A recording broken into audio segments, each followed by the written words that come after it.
વડોદરામાં શિક્ષણના ધામમાં છાત્રો સાથે મોટો અન્યાય જોવા મળ્યો છે। તરસાલીમાં પૂજ્ય રવિશંકર મહારાજના નામે ચાલતી કુમાર છાત્રાલયની હોસ્ટેલના રસોડામાં ગંદકીનું સામ્રાજ્ય જોવા મળ્યું છે।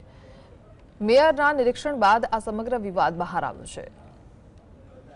વડોદરાના તરસાલી સ્થિત પૂજ્ય રવિશંકર મહારાજ કુમાર છાત્રાલયમાં વિદ્યાર્થીઓએ નર્ક જેવી સ્થિતિ સામે ભારે હોબાળો મચાવ્યો। છેલ્લા 2 દિવસથી ગેસ સિલિન્ડરના અભાવે વિદ્યાર્થીઓને ભૂખ્યા રહેવાનો વારો આવ્યો। તંત્રની ઘોર બેદરકારીને કારણે છાત્રોનો પારો આસમાને પહોંચ્યો હતો।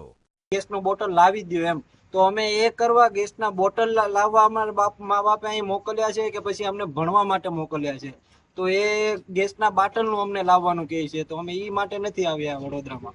અને જોઈએ તો મહેશ દેસાઈ કરીને એક સર છે જે અહીંના વોર્ડન છે, એ એવું કહે છે કે અમારા થકી તમે કે આ હોસ્ટેલમાં રહો છો એમ, અને અમે કાંઈ એના લીધે નથી અહીંયા રહેતા, અમે તો અમારા કહેવાય ને કે મેરિટ ઉપર રહીએ છીએ। છાત્રાલયના રસોડામાં લોટ અને શાકભાજીમાં જીવાત તેમજ વંદા હોવાના આઘાતજનક દ્રશ્યો સામે આવ્યા છે। વિદ્યાર્થીઓને પીરસવામાં આવતું ભોજન અત્યંત બિન આરોગ્યપ્રદ અને અખાદ્ય હોવાનો આરોપ લાગ્યો। લીધે આ છોકરાઓને ગેસના બાટલનો આ 2 દિવસથી કે 1 દિવસથી પ્રોબ્લેમ છે, આપણે એક્સેપ્ટ કરીએ। અને જો ગેસના બાટલાનો પ્રોબ્લેમ હોય તો અત્યારના મારા આવ્યા પછી લોકો જમવાનું કેમ બનાવવા બેઠા?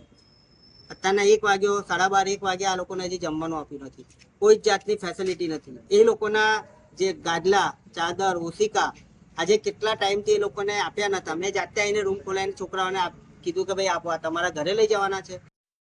શું સત્તાધીશો આ વિદ્યાર્થીઓને પાયાની સુવિધાઓ પણ આપી શકવા સક્ષમ નથી?